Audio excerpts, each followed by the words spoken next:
چند باتیں میں یادداشت کے طور پہ نوٹ کر کے لے آیا ہوں، اس کے تعلق سے مجھے کچھ کہنا ہے۔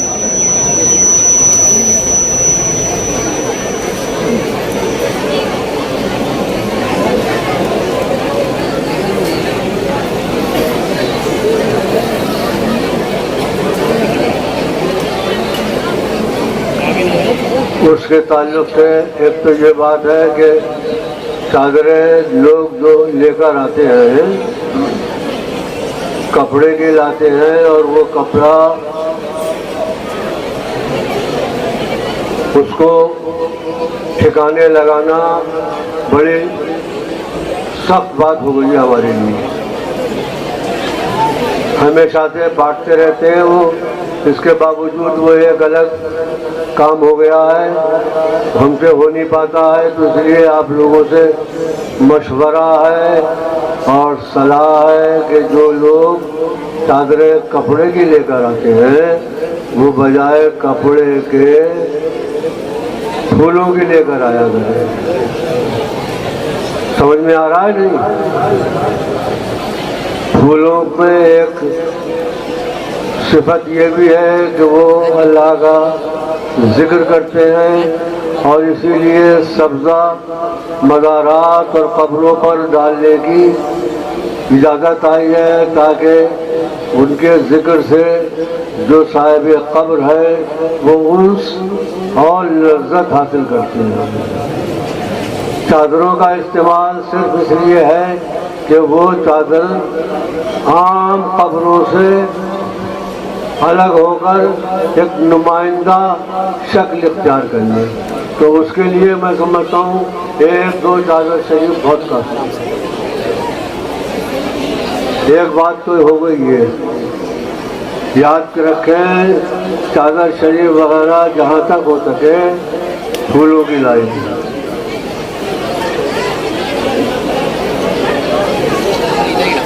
دوسری بات یہ ہے کہ آج کے حالات سب پہ نظر میں ہیں، اور سب جانتے ہیں کہ مسلمان آج کس حال سے گزر رہا ہے۔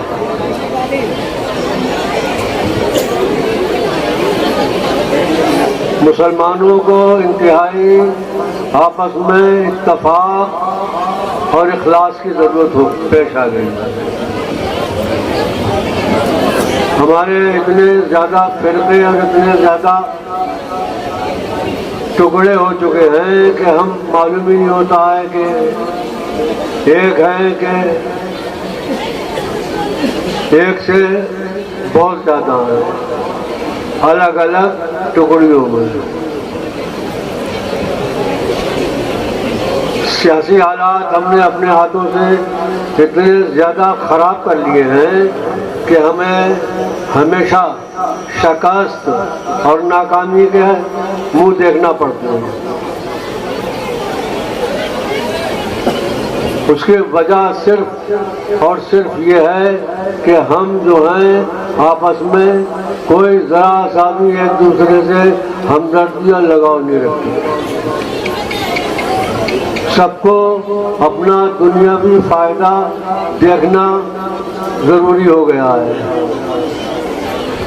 جبکہ ہمیں تعلیم دی گئی ہے اشداء علی الکفار رحماء بینہم۔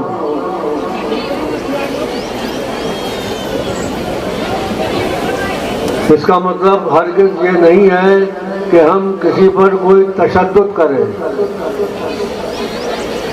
شدت کے بے شمار طریقے ہیں۔ اسلام ہمارا ہمیں شدت میں بھی اسلام کے قاعدے قرینے اور طریقے بتاتا ہے۔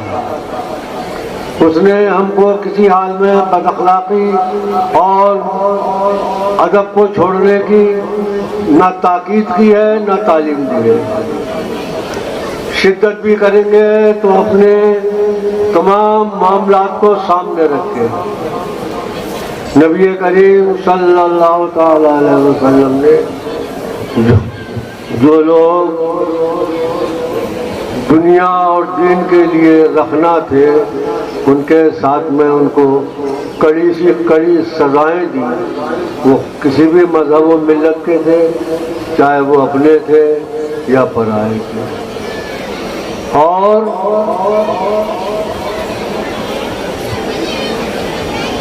ایسا بھی کیا کہ کوئی اگر کفار میں سے آیا تو اپنے کاندھے مبارک کی چادر اتار کر اسے بچھا دیا اور اس کو اس پہ بٹھایا. وہ ہے ایسا نہیں. اس کا مطلب یہ ہے کیا وہ اللہ نعوذ باللہ من ذالک، کیا وہ ان لوگوں سے کسی طرح کی کوئی رغبت یا میل جول کے لیے نہیں، بلکہ یہ اسلام کا ایک اخلاق ہے.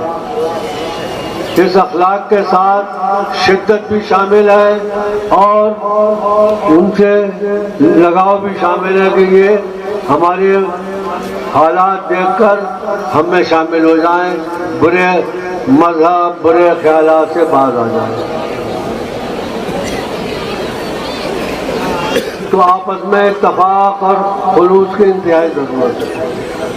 ہم بہت معمولی چھوٹی چھوٹی باتوں پر مقدمات میں اپنے آپ کو ملوث کر لیتے ہیں اور سب دنیا کے سمجھانے پر بھی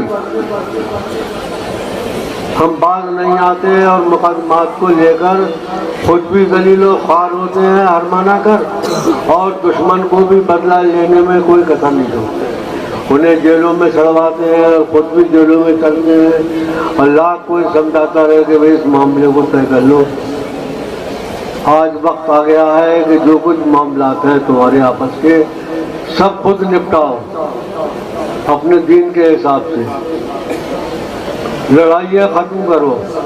خدا نہ خواستہ کسی بدتمیزی سے کوئی ان حالات کو پیدا کر دے تو تمام لوگوں کو چاہیے کہ وہ اس معاملات کو از خود نپٹا کر اپنے قوم کی حفاظت کریں.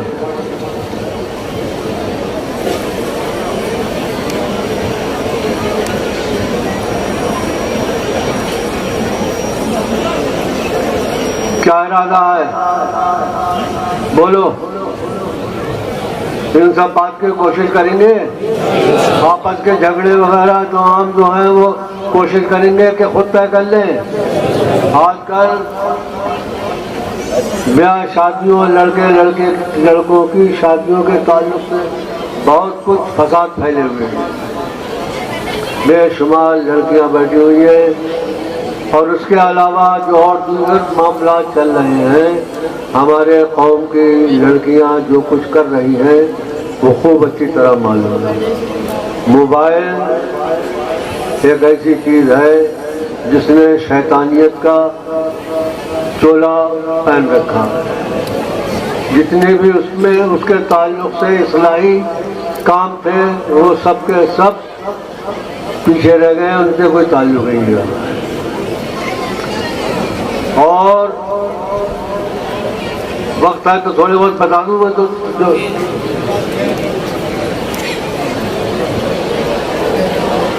ہمارے سلسلے سے جو حضرات بغض اور حسد رکھتے ہیں ان سے ہمارا کوئی تعلق نہیں ہے.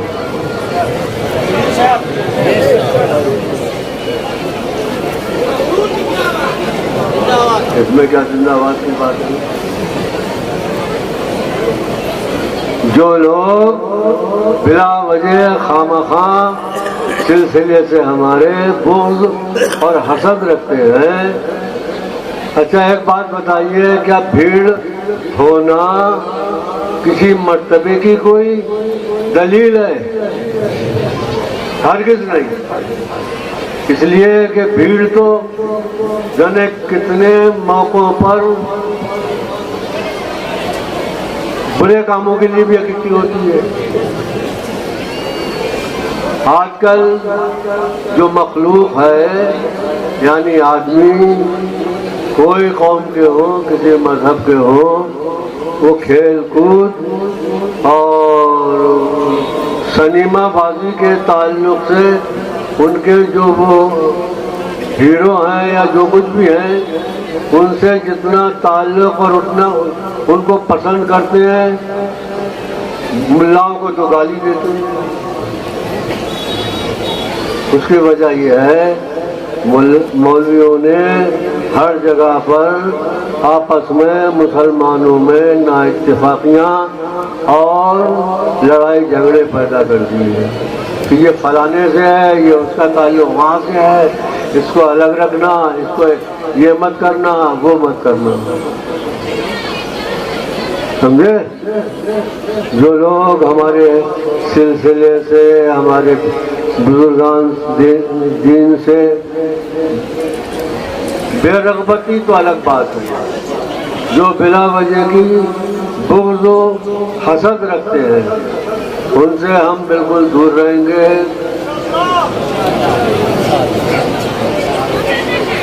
پکی بات ہے، تو پھر ڈر کیوں جاتے ہو؟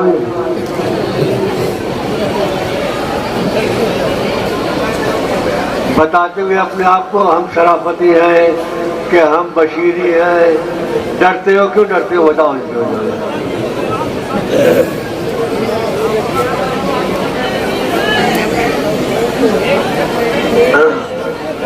ارے اتنی بات تو ہے کہ لوگ اس بات کے دعوے دار ہوتے ہیں کہ ہماری بہت بھیڑ ہے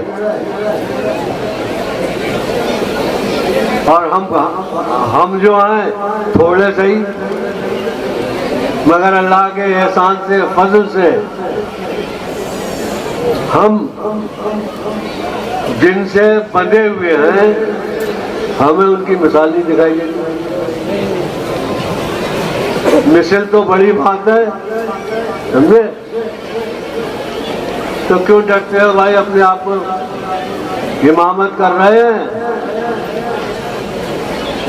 20 سال سے مرید ہیں، بتاتے نہیں ہیں کہ ہم یہ ہیں کہ وہ ہیں۔ ایک دوسرے کو ارے یہ فلانی جگہ کے ہیں،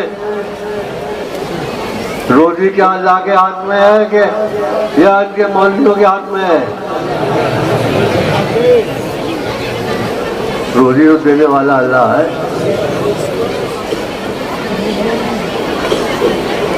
تو آپ کیوں جھجکتے ہیں کہیں بتانے کے لیے کہ ہم یہ ہیں کہ وہ ہیں؟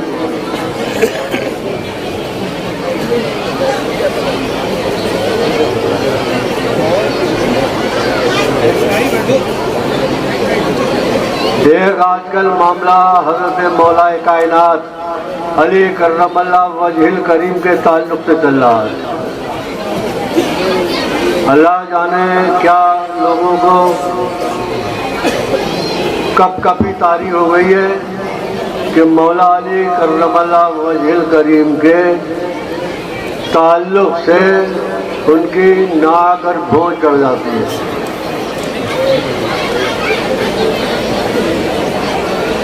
کیا مولا علی کرم اللہ وجہ الکریم مرتبے میں کسی سے کم ہے؟ تمام انبیاء کرام کے بعد انہی کا مرتبہ ہے۔ جو بھی جتنے صحابہ کرام ہیں تمام انبیاء کے بعد دیگر امتوں میں ان کو افضلیت حاصل ہے، اور یہ بھی سب علی المراتب ہیں۔ اہل سنت و جماعت کا 1500 سال سے یہ عقیدہ چلا آ رہا ہے کہ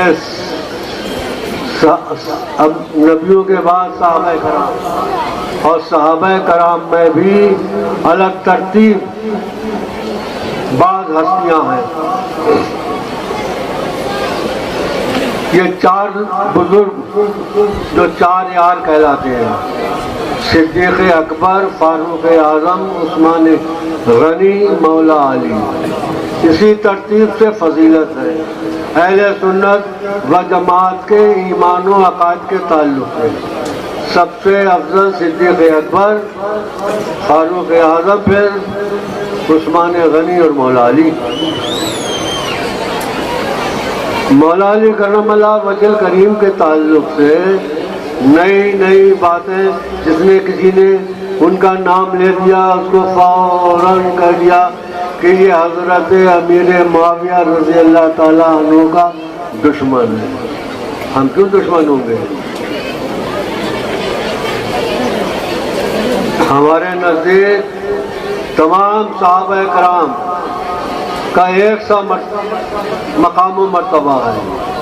صحابیت میں چاہے وہ حضرت ہندہ رضی اللہ تعالیٰ عنہ ہو، حضرت ابو سفیان رضی اللہ عنہ ہو، حضرت امیر معاویہ رضی اللہ تعالیٰ عنہ ہو، جیسے سارے صحابہ کرام ہیں ایسے یہ بھی مقام و مرتبے کے مالک ہیں، اور ان کی شان میں کسی نے خود بے ادبی گستاخی کی کرنا چاہی یا کی، گویا اس نے نبی کریم صلی اللہ تعالیٰ علیہ وسلم کو تکلیف پہنچائی۔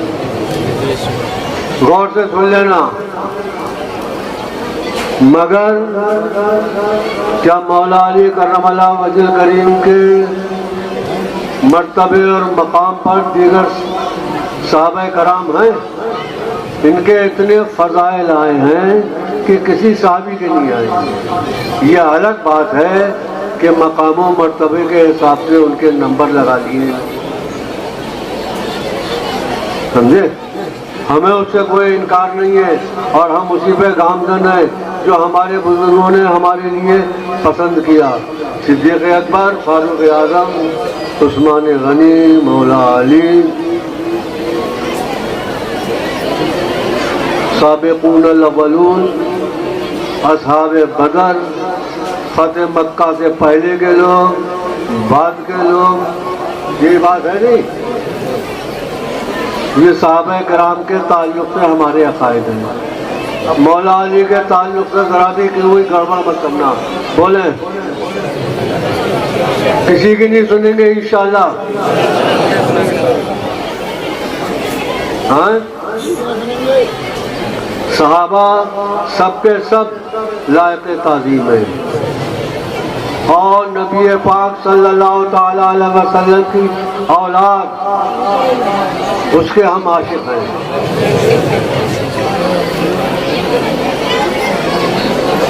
اور اس کی محبت سے ہمارے قلوب، ہمارے دماغ ایک دم سرشار ہیں، یعنی خوشی کے ساتھ ہمارے سینے بھرے ہوئے ہیں ان کی محبت میں۔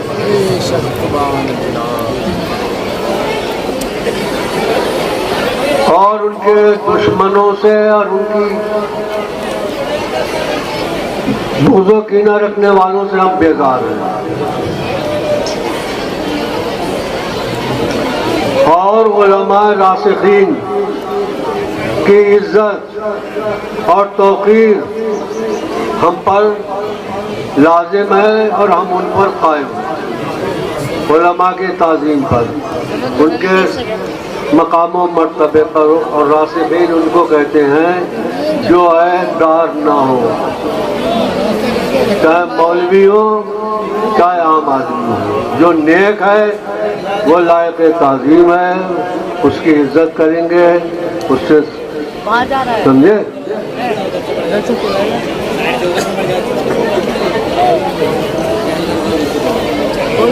اور ہم اپنے پیر و مرشد اور تمام سلسلے کے بزرگان دین کی محبت کا ذکر کرتے رہیں گے، ہرگز باز نہیں آئیں گے، چاہے کوئی کسی کو اچھا لگے چاہے کسی کو برا لگے۔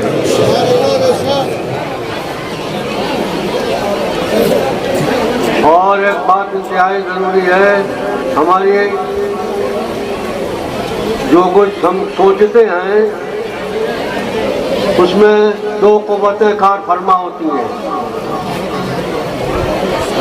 ایک شیطانی اور ایک رحمانی، یعنی اللہ کے فضل و احسان پر نظر اور اس کے احکامات کی بجا آوری کے تعلق سے، اور ایک دوسری سوچ ہوتی ہے بہکانے والی، جس کو ہم نفسانی خواہشات کہتے ہیں. طریقت سوائے اس کے کچھ نہیں ہے کہ نفس کی مخالفت کی جائے. نفس کی مخالفت کو طریقت کہتے ہیں. اور اس کا دوسرا نام طریقت کا ادب بھی ہے. اور ادب ہر اس کام کو کہتے ہیں جس سے تمام مخلوق کو اور اللہ تبارک و تعالیٰ کو اور اس کے محبوبین کو نفرت نہ ہو. جس کام سے اللہ کا رسول خوش، وہ طریقت ہے. ان سب باتوں کے تعلق سے بھی پیری مریدی کا سلسلہ ہوتا ہے. آپ آتے ہیں دنیاوی اپنی ضرورتیں پیش کر کے چلے جاتے ہیں کہ ایک شخص بھی اس بات کی کوشش نہیں کرتا کہ یہاں آستانے شریف میں آئے اور اپنی کوئی دینی خواہش یا دینی ضرورت یا دینی رغبت کے تعلق سے کچھ دعائیں مانگے یا دعائیں کرائیں.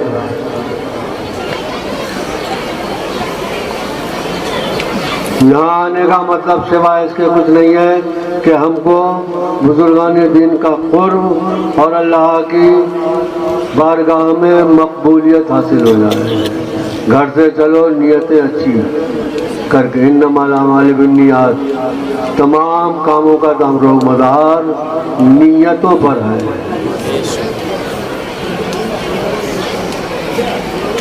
یہ تو سب باتیں جو آج کل کے ماحول کے تعلق سے چل رہی تھی وہ میں نے کہہ دی. دوسرے یہ ہے کہ میں کمزور ہو گیا ہوں.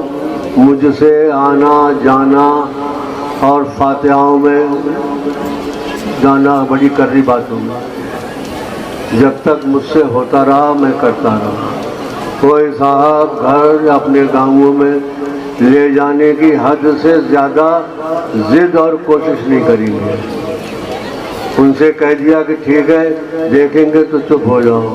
اب آپ لوگوں کے کہنے سے ہم گھر گھر پھرتے رہے صرف اور صرف اس لیے کہ تم لوگ جو ہو بزرگوں سے جڑے رہو. آج کل فرقہ ہے باطلہ اتنی کثیر تعداد میں ہو گئے ہیں کہ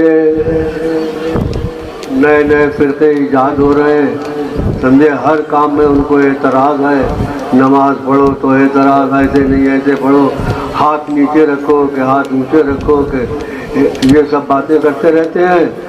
اور عقائد کے تعلق سے تو انتہائی بکواس پر آ گئے. یہ شمار آدمی 1,500 سال سے آیا اور چلا گیا اللہ کی یاد میں. ہم لوگ ابھی خرافات میں پڑ گئے.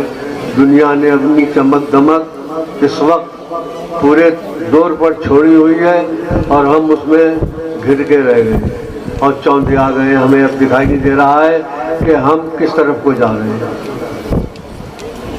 آپس کے جھگڑے، ٹنٹے، بغض، حسد، لڑائی جھگڑے سب ختم کر دیں. بنام مسلمان تمہارا کوئی بھائی ہے دشمن ہے، مسلمان اگر ہے تو دیکھ لو، تھوڑا اجر بھی پاؤ گے اور انشاءاللہ العزیز دنیا میں بھی تم کو فلاحیت حاصل ہوگی انشاءاللہ.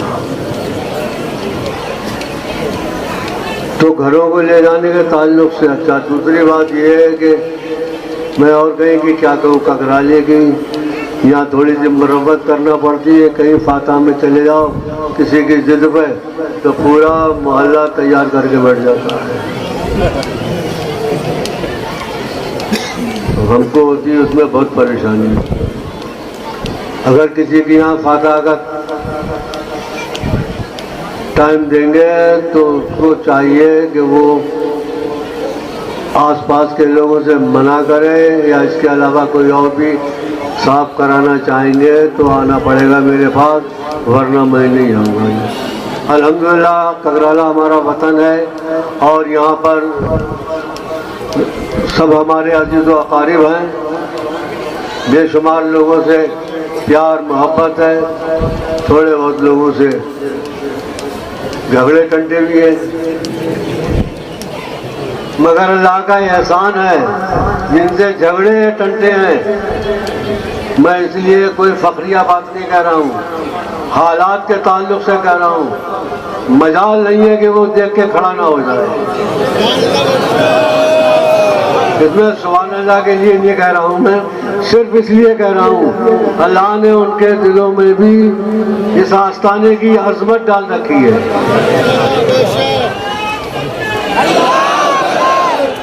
یہ کیا نعرے کی بات؟ گلی میں آگے دروازے پہ کھڑا ہو جاتا ہوں، کسے باشد کوئی ہو، بغیر رکے جب تک میں ہٹ نہیں جاؤں کھڑے رہتے، چاہے روڈ کرتالے کے لوگ بولتے کیوں نہیں بھائی؟ ایسا نہیں ہے کہ ہمارے یہاں کسی سے ہے نہیں، میل محبت بھی ہے، پیار محبت بھی ہے، اور میرے خیال سے تو شاید ہمارے علاقے کے جتنے بھی آدھا قصبہ ہے اس میں بیشتر لوگ تو سلسلے سے منسلک ہو گئے، متعلق ہو گئے، مرید ہو گئے۔ اس میں ایک وجہ یہ بھی ہے، وہ ہمارے گھر کے ہمارے تمام ذاتی اور بیرونی حالات سے واقف ہیں، سب جانتے ہیں کہ ہم کیسے ہیں۔ تم یہ سمجھتے ہو کہ میں تعریف کر رہا ہوں، تعریف کرنے کی بات نہیں ہے، نہ مجھے اس بات کا فخر ہے، مگر اتنی بات ضرور کہیں گے کہ اللہ کے احسان نے ان کے دلوں میں آستانے کی عظمت اور توقیر ڈال رکھی ہے۔ مخالف ہو چاہے موافق ہو، سب لحاظ کرتے ہیں۔ ابھی اور سن لو، ابھی راستے میں سنا ہے کہ لوگ آ رہے تھے قدس شریف میں شریک ہونے کے لیے، 2-3 گاڑیاں تھیں، ایک گاڑی کا ایکسیڈنٹ ہو گیا،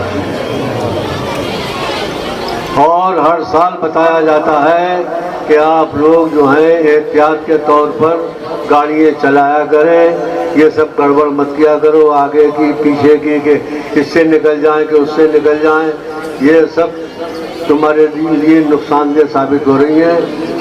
جائیں گے آپ یہاں سے واپس گاڑیوں سے بھی، بھلے 2 منٹ 5 منٹ 10 منٹ آدھا گھنٹے دیر سے پہنچو گے اور کوئی بات نہیں،